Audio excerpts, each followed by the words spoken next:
Well, good morning, Mr. Boney. Good morning. How are you? Thank you so much for having me. I'm with the famous Naomi Cox Andrews. I'm so excited to be here. Oh, I'm excited that you're here, Mr. Boney. Yes, yes. Jeffrey L. Boney. That is it. There's only one. And you are on the city council where? I'm the city council member in the great city of Missouri City, Texas, the Show Me City.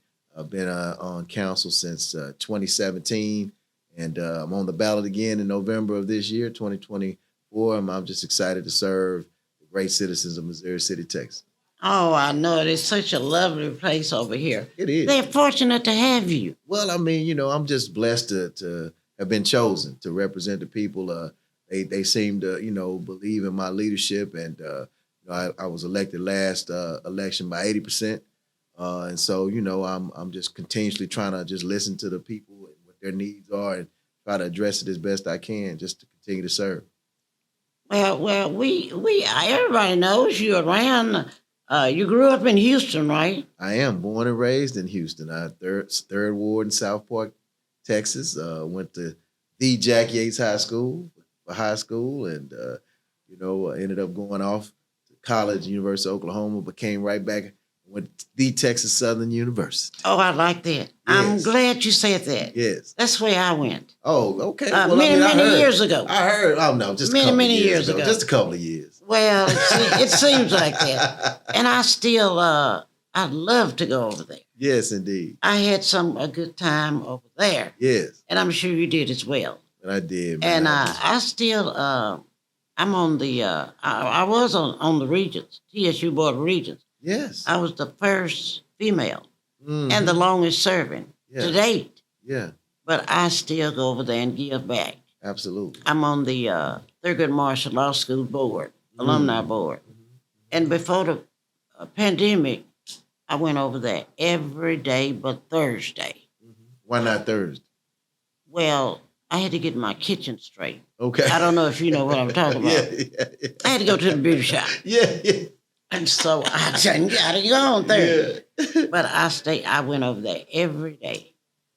Dean Holly, I don't know if you remember him, Danny Holly, was the dean when I first started in 2005, I think.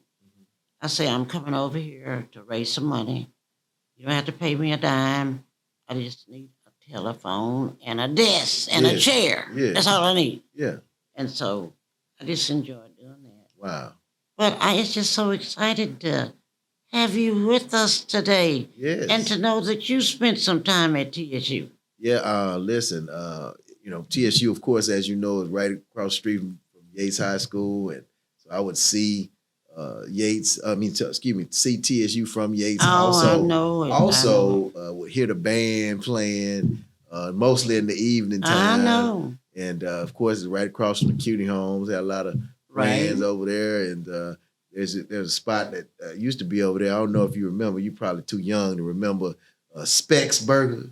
Where it was right across the street. I remember. I used to go over there to the Specs Burger, Mr. Whalen's, which was right around the corner. So, I'm born and raised Third Ward, Houston, Texas, and ended up moving with my parents to South Park. Right.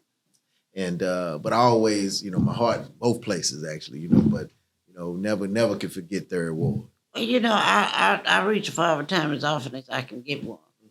Every week I get. I knew Dog Carter and her husband and the daughter that runs it now, right? Yes, Karen. Are you still located right there on, what's the street? Yeah, 4411 Alameda Road is still where the Forward Times headquarters is since the 60s. Right. That's what I know. We just celebrated our 64th year. Really? Yes, we'll be celebrating 65 years. Come 2025, next year, January. And I've been at the Forward Times since 2011. I started writing a column. Right. Actually, I was writing a column that I used to post on social media.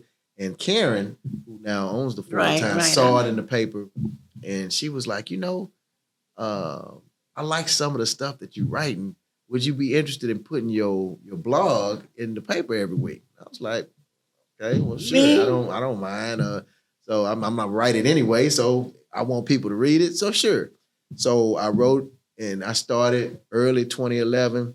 Then after several months, she still liked what I was writing, but she felt like what I was writing was more in depth and what the community really needed and what the readers, the Forward Times readers, kind of the way I wrote was how our readers read.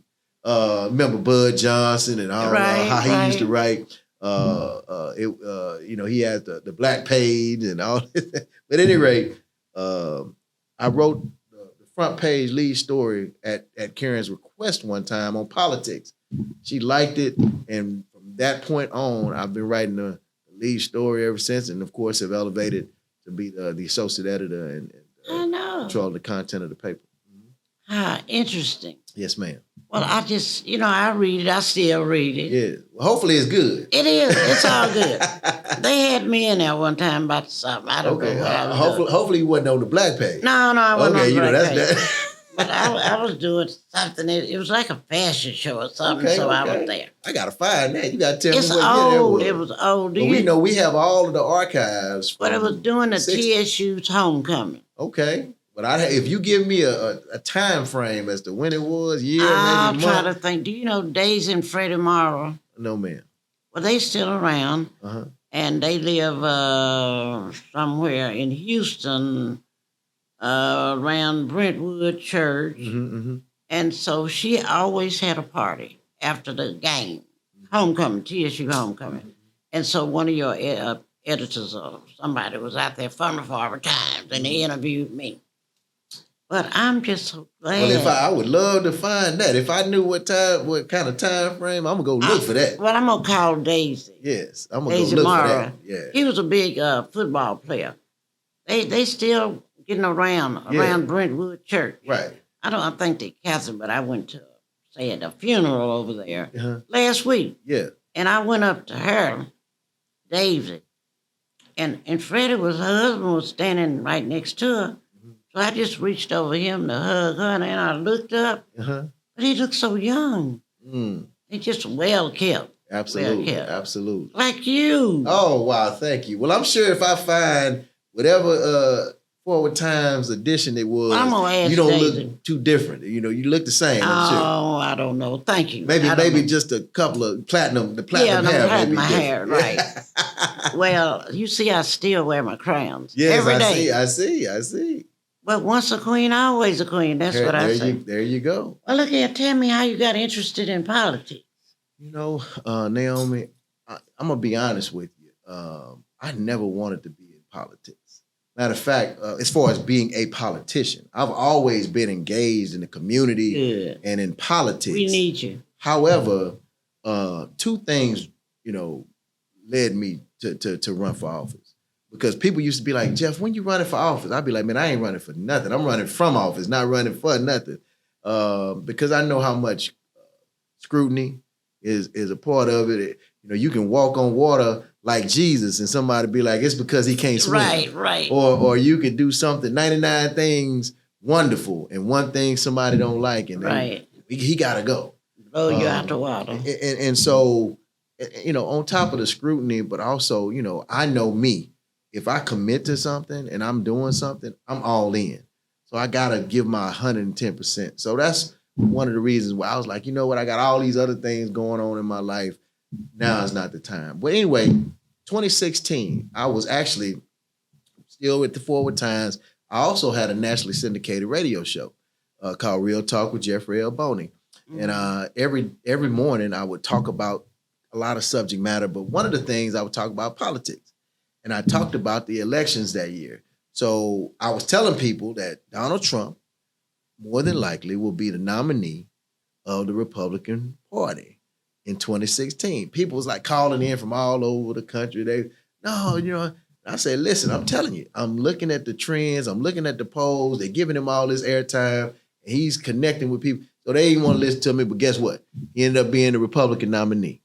And then I started saying, look, if Hillary Clinton is the Democratic nominee, I believe that Donald Trump may win the presidency. Oh, Jeff, you lie. There ain't no way they gonna vote for this man. Look at his character. Okay, I'm just telling you.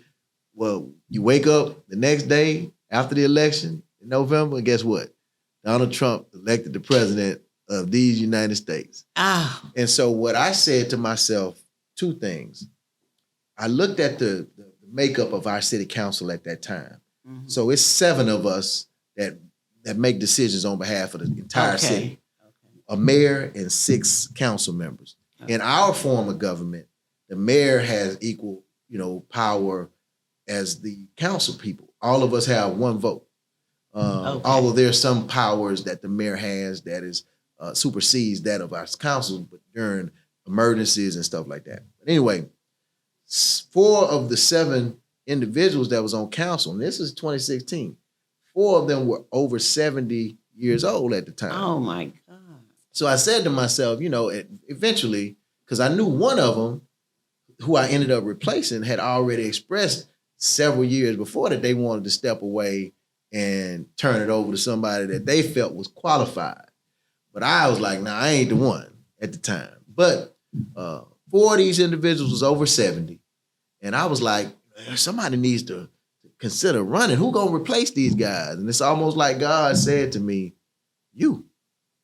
I was like, oh no, like Moses, like, oh no, don't send me, But I said, you know what, God, I listened to God's voice, and he told me to contact the gentleman that Don Smith. I don't know if you remember Don Smith. He passed away. But Don and I were great friends. We would talk all the time. I served on several committees because of him. And I called him up. I said, Don, council member, I feel like it's time for me to run. Ready. But I want to call you out of respect. Mm-hmm. He said, man, I'm so glad you did, because I'm ready to give this thing up. He had just ran a tough campaign. He said, I'll support you. And so I let it be known early 2017 that I was running, and I ran unopposed. Nobody ran for the seat against me, and I became the council member in 2017 in November, and have been serving ever since. That is beautiful. Yes, ma'am. Now tell me about your personal life. You got a wife?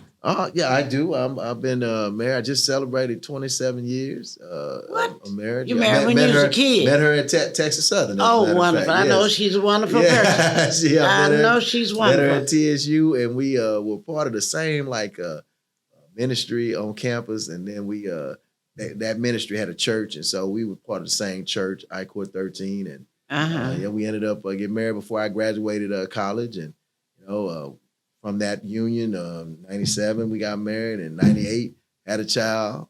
99 had a child, and 2001 had a child. That is beautiful. And then, so you got 3 children. 3 children, 2 daughters and a son. Oh, 26, that is... 24, and 23. Oh, that is beautiful. Ma'am. And are they single? You got any grandkids yet? No grandchildren. They all single at this point, and to my knowledge, single. They not. I know my oldest was dating somebody for a minute, but they no longer. But I just allow them to just. They're respectful, wonderful, beautiful children. They're accomplished. My 2 daughters work for our company now. Okay. They got accounting degrees, so they're from TSU, I hope. Actually, they ended up going to UH downtown. That's okay. But they went somewhere. Yes, indeed, and they're accountants. Okay. And they both are accountants for our family business. Wonderful. Now tell me the name of the business. So we have a company called Boney Development. It's a combination of companies, but real estate brokerage firm. We do financial infrastructure management, business development, business consulting, various things like that. Yes, ma'am. Really? Mm-hmm. I just thought you were just about the paper. Oh no! I didn't know you had. And I have a commercial insurance agency called the Boney Insurance Group. No, you don't. Mm-hmm. Yep. Well, we'll talk more about this later. Yes. The next time you come on the show. Really? Yes. So I mean, I gotta eat. I gotta put food on the table, right? Because being a council member is not gonna do it. But we need you. We need you here. No, I understand. It's truly a labor of love. But I don't do it for. I don't serve because I'm getting paid. Well, I serve because I want to serve. Right. And so I'm not one of those individuals that look for a position as a politician to make money. Right. Some people want to get a job, in essence, but I don't look at it. Well, I just thought that you just a young man with the forward times, because I read it religiously. Yes. Every time I can get my hand on it. Well, I'm committed to everything I do, so I think sometimes I make it look easy to some people, but I work very hard and I'm very committed and focused on everything that I do, and I seek to do it well. But no, I'm. We can keep it that way. I'm just a forward times guy. I'm just a council level. That's it. We just, I try not to, talk a lot about myself. I really just you can. service. You can. I'm just about service to the people, man. I mean, that's why God put me here. Right. To be a servant, that man. is beautiful. That statement. I can't. As much as I've tried to run away from that calling and from that that charge from God, I can't. I can't escape it. I gotta be who He made me to be. Well, just since you said that, what church do you belong to? Well, right now we're in transition. I attended New Light Christian Center Church for many, many years, and now I just have been attending several other churches as a visitor, right? Looking to land as at a church home. Right. I do that sometimes. Yes, ma'am. And I love going around with politicians, so that you get a lot of play. So what I mean is they always want escorts to introduce her or something like that. Yes. And so I'd love to go. But I say I'm your religious leader. Yes. And so it's interesting. Yeah. Well, I wanted to be a politician myself. Did you? I ran against, you remember Al Edwards? Yes, state representative. Al Edwards beat me 3-1. Really? I was running out as a Republican. Really? Because I was a George H.W., Daddy Bush. Yeah. Oh. Well, that's how you was a board of regents. He appointed you. Lord. No, Briscoe appointed me first. Okay. Governor Briscoe. Governor Briscoe, okay. And then Clemens Clemens reappointed me. But I loved politics. Yes. And so I said, I can beat Al Edwards. Al Edwards went to TSU. But Al Edwards, he wasn't representing us, I didn't think. At the time. At the time. My next door neighbor said, Naomi, we can't vote for you. You running as a Republican. I said, girl, I'm not going to change. I'm going to still be up here borrowing a cup of sugar from you, and you're going to be getting some flour from me. Yeah. I'm going to be, well, I'm not voting for you. You can ask my husband. He might vote. I think they still live over there in McGregor Park Place. But my daughter is now. The Honorable Retta Andrews Bowers. Yeah, she's the Crown Act. Yes. Yeah, she's very, very active. I think I've seen something about it in your paper. Yeah, matter of fact, I was with all of the electeds that were up there, including her. I got to find a picture and send it to you of us when the Crown Act was passed. But they had the Texas Legislative Black Caucus I missed event that took place in Austin, and I was up there. Oh, I love going up there for that because they pay for everything. Everything, I think, but your hotel. Yes. H-E-B, well, some store, I think it's H-E-B's that pays. Well, you're so connected, you probably had to pay for that. No, I didn't pay for that. But I just thought you were just with the forward times, and that's all. Yeah, well, no, there's more layers to me than just what you see, or what I see. So I mean, and you're so young still. Well, I mean, there's a lot of depth to me, and I'm fortunate to, like I said, be on your show, and thank you for asking. A lot of those questions. It's just my pleasure. Yes, indeed. I say, this little young man, with his paper, and I see your picture there, but that's it. No. I didn't know you had that much depth, I guess, too. Yeah, no, and trying to help us.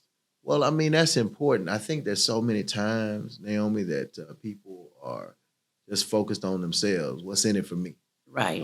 And are self-focused. They're like sponges, but they don't get wrung out and allow that what they've learned and what they have experienced to come back and pull others up with them. I'm one of those that believe that a rising tide lifts all boats, and that you can never forget where you come from. So, I'm always I'm never gonna forget those that I grew up with, although they may not be at the status or level that I am as far as community or business. They're still humans. And they're still people that I have a tremendous amount of love and respect for.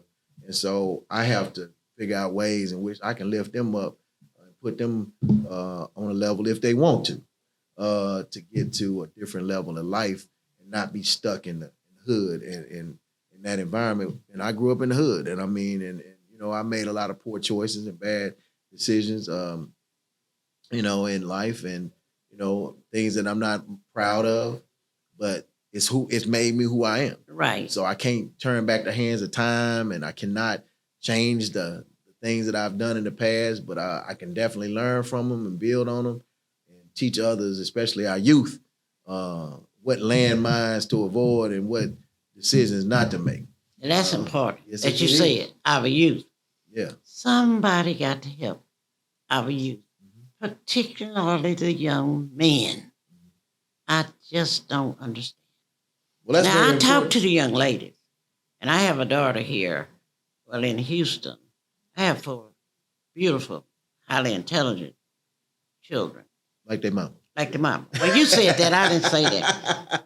But she told me the one here that was with the city. And she's still with the city. Mama, you better stop talking to those young ladies like that. Somebody's going to slap you down. Recently, I was in Walgreens, and there was a young lady, about 30, 32 maybe, right in front of me with a cute little girl, about 2 years old. The little girl was just playing with me. So when she checked out, she turned around and said, "How you doing, ma'am?" I said, "Oh, fine. I'm enjoying playing with your granddaughter." She said, "That's my daughter. That's my granddaughter." I say, "What? That's your granddaughter? And you just 30?" And so I went on to tell her what to tell her daughter in the future. And she said, "Ma'am, thank you so much. Nobody's ever said anything like that to me before. But I just commend you. You got to be a light for our youth, for our boys, for our men."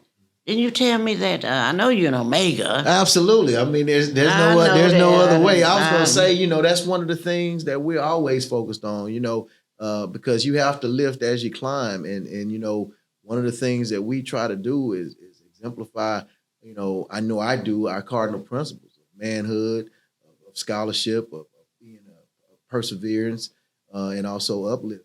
So, I just think that it's important that, as we show and people see what I exemplify through manhood, scholarship, perseverance, and uplift, that they can be what they see, that they don't have to go wayward, that they can go in the right path, and they can see someone like myself that they can learn from. And you can't be afraid to talk to them and spend time with them, because that's really how you build relationships in life and friendships. You have to spend time and show affection and be patient and show love, and sometimes sacrifice your life, in order to give someone the best of yourself as a true friend. And I think that's really what's lacking in life. The types of friends that people seek to gravitate towards or find themselves with is real transactional, or it's based off of what's in it for me, and not really what you can do to be a blessing to those others and give to someone else. So I'm one of those sponges that like to be wrung out. I don't want to just hold on to all of the information and knowledge and resources and whatever. I want other people to have it. I used to be the president and CEO of the Greater Houston Black Chamber of Commerce. And so that's one of the things that I did with the business community. I gave all of myself to try to help them get contracts and opportunities that otherwise would not have existed if not for my connectivity to the chamber. I was a banker for 11 years. I was VP of Small Business Banking for Washington Mutual Bank. And so I've helped a lot of Black businesses, and I started a Youth Entrepreneurship Academy program where over 50 some odd businesses, young businesses, age 14 to 19 started new businesses under my program to help sustain themselves, some of which are still going to this day. So I'm very, very grateful for who God made me to be and is allowing me to impact, but it's gotta pass on to the youth. You know, it can't just be you. It can't just be about me. It's gotta be about everybody else. Anyway. I'm glad you said that. And you're just so enthusiastic talking about it. Absolutely. But we need more young men like that. Yeah, you gotta have enthusiasm. We need somebody so they can look up to. Yes. And you don't have to go out there and rob and kill to get $1. But you gotta give them an alternative.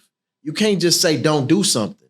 You gotta give them something tangible, something that they can see. Okay. You know, so everybody, we were talking before the show started about college. Everybody's not gonna go to college. Right. So you can't try to shove college down everybody's throat. Some people, the military may be a great career choice for them. My first cousin, Gary Dean, my mom's sister's son, he was in the military. He was in the Air Force, and he retired recently as a major general. He was a 2-star general and had made a successful career of himself, and made a lot of of waves, and did some great things for his life. Now he's set for life for he and his family, but that was through the military. Right. And he also was able to not only be in the Air Force, but he also worked for major airlines like Delta. He was a pilot.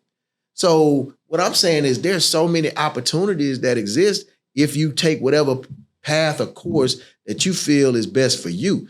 Get a trade. My son was starting in college. He went to college initially, and he was just like, man, it's just not for me. So he ended up getting a trade. Now he's down in Corpus Christi, working on a project, and he's making a lot of money. And I was blessed. He sent me a birthday gift. I just celebrated my birthday yesterday, and he sent me a birthday gift. And he's like, man, Dad, check your inbox to see what I sent you. And I was like, he sent me a little gift, and I was like, whoa, I wasn't expecting that from my just turned 23-year-old son. Beautiful. But he's making like $36 an hour. As a 22-year-old, he's making $36 an hour plus $100 per day per diem on the site, and working all these hours, and he got his first check, and I was like, man, and so for him, he found his way and is still finding his way. He's going to real estate school to get his real estate license. So everybody ain't gonna be a college person. Right. No. And that's okay. And we gotta embrace our youth, find out what they're passionate about, they're interested in. If it's music, if it's TV, if it's radio, if it's dance, if it's art, if it's construction, or if it's computers and video games or 3D animation. We have to make sure that we find out what they're passionate about, support what they got going on, because once we get behind them, the sky's the limit. Because everything came from an idea. Everything didn't exist just because, it was like a genie. We just snapped our fingers and it happened. Somebody had to create it. God put it in their heart and mind to do. We have Facebook and Instagram and Twitter and all these. That came from an idea. And most of it's young people that came up with it. Anyway. I believe it. I mean, I'm just listening to you call all these names Twitter and all that. Yeah. What is that? Yeah. You don't have to tell me. I mean, it's social media. That's social media stuff. But, you can look at me and tell, look at my hair. Oh, come on. No, seriously. I know how to turn the TV on. But I don't know how to get the channels. Oh, wow. But thank God I got somebody there to get the channels. Yeah. I don't watch TV. Yeah. Really, I'm jealous of it. It takes all the attention away from me. Now, I do watch the news, and I watch Wheel of Fortune. Yeah. That's it. Yeah. Otherwise, I just I tell you what. Now, I listen to KTSU. Mm-hmm. I never turn it off. And I'm glad you have some background over there. Yes, ma'am. I did some stuff over at KTSU.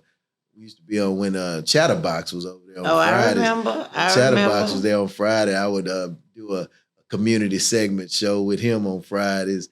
called the lead story. Okay. I did that for a while. So yeah, I mean, I have like I said, I was in the entertainment business for many, many years. I used to rap. I mean, at a record label.